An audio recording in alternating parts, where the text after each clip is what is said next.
All right, lock in. Because if you think modern politics is unhinged, ancient Rome makes it look calm.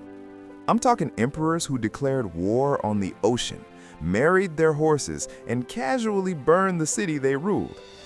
This is Rome's craziest emperors ranked. And trust me, number one is absolutely unhinged. Okay, quick ground rule. This isn't evil or worst ruler ranking. This is pure chaos, unpredictable, delusional, main character energy gone wrong. Let's start tame, and then spiral. At the bottom of the madness list is Claudius. Now hear me out, Claudius doesn't look crazy at first. He stuttered, limped, drooled a little, and his own family thought he was so useless they kept him around as a joke, which honestly is already wild.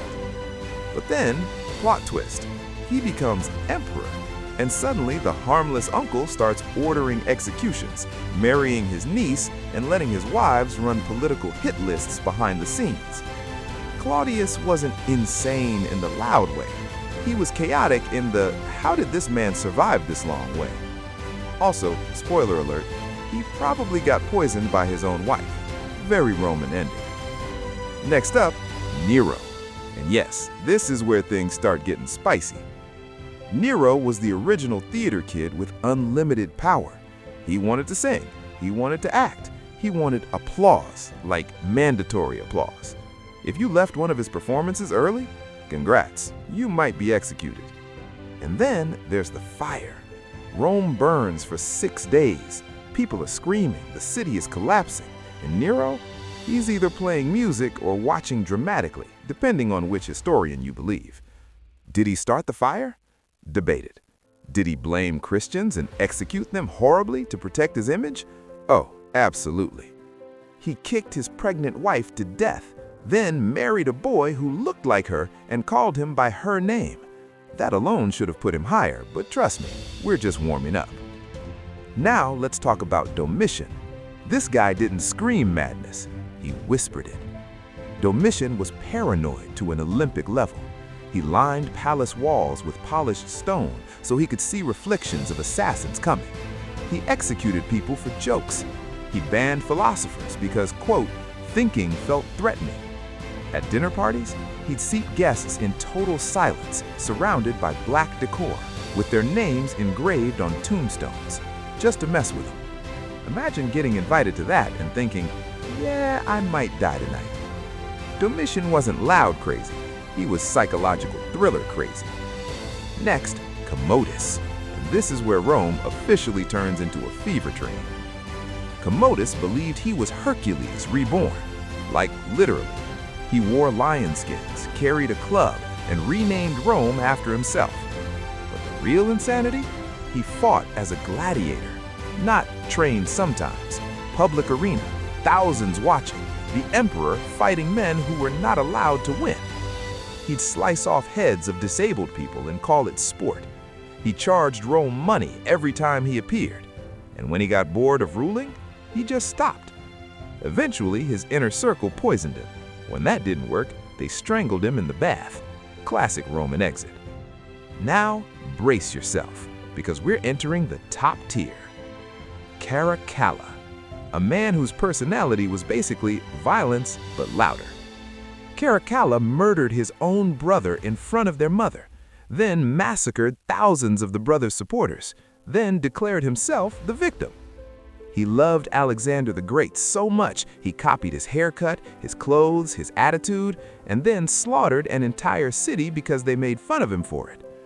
He extended Roman citizenship to millions, not out of kindness, but so he could tax more people. Generous king? No. Unhinged accountant with a sword. And then, oh boy, Caligula. This man didn't just cross the line, he deleted it. Caligula started fine, people loved him. Then he got sick, and when he recovered, it was like something snapped. He declared himself a god, forced senators to worship him, threatened to make his horse a consul, and honestly, that might have been political commentary.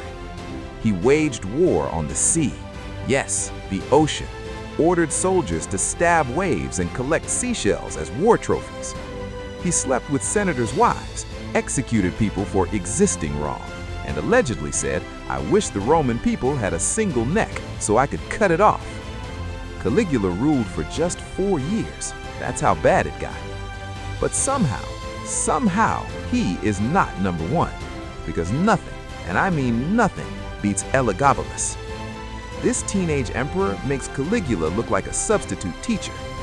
Elagabalus threw banquets where guests were buried under flower petals until they suffocated. He released wild animals into dinner parties for fun. He married multiple people, including a Vestal virgin, which was basically a religious felony. He dressed however he felt, demanded new pronouns, and told people to call him empress instead of emperor, which absolutely shattered Roman elite brains. He searched the empire for doctors who could give him female anatomy 2,000 years ago. He replaced Roman gods with his own sun god, installed himself as high priest, and treated the empire like a personal art project. Eventually, the guards had enough. They murdered him, dragged his body through the streets, and threw it into a sewer. And Rome collectively said, "Yeah, that tracks." So what's the takeaway? Rome didn't fall because of one bad emperor. It survived this many. Absolute power didn't just corrupt, it unleashed. And honestly, that's what makes Roman history so addictive.